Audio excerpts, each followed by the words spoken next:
আপনার সাথে একজন ভদ্রলোক দেখা করতে আসছে। কে সে? কি নাম কি তার? নাম তো বললো না, বললো যে সেলফি নেতা বললেই নাকি আপনি চিনবেন। সেলফি নেতা? সেলফি নেতা? বোলাও বোলাও বোলাও, মনে হয় চিনছি তাকে। খুচরা কাস্টমার বুঝছো, লাগে গরো লাগে। ঢুকাও ঢুকাও, ডাক দাও, নিয়ে আসো যাও। ঠিক আছে স্যার। নমস্কার দাদা। আরে ও কি হরিপদ দা, বসেন বসেন বসেন বসেন। কি অবস্থা, কি সেলফি নেতা কেমন আছে?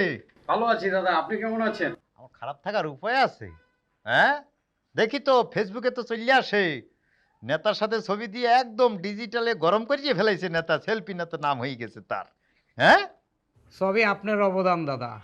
সারা জীবন যদি আপনার চরণ দেওয়া জলও খাই না, আপনার ঋণ শোধ হবে না দাদা। আরে দূর, কি কি ধরনের কথা বলে অসুবিধা নেই। ওই কেন্দ্রীয় নেতার সাথে একটা সেলফি উঠায়া আজকে আমি সেলফি নেতা। ওই সেলফিটাই আমার জীবনের মোড় ঘুরে গেছে দাদা। দু চারটা ডাল ভাত যা খাই, ওই সেলফিটাই বিক্রি করে খাই দাদা। আরে দূর, ওই পাগলের মতো কথা বললে ফেলে। রিজিক যার যারটা তার যার দ্বারাই, সেই তারটা খাইবেই। এখন নেতা কেন আসছে, কিরপিন্ডি এখানে আসছে, শুনি নেতা কি চায়?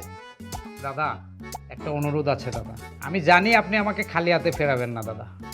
মুশকিল না কইলে বুঝবো কেমনে, কি খুললে বলুক সেই নেতা, বলুক খুললে কি চায় সে। এবার আবদারটা একটু বড়, নতুন নেতার সাথে একটা ফটো উঠাবো দাদা। আরে বাইশ রে,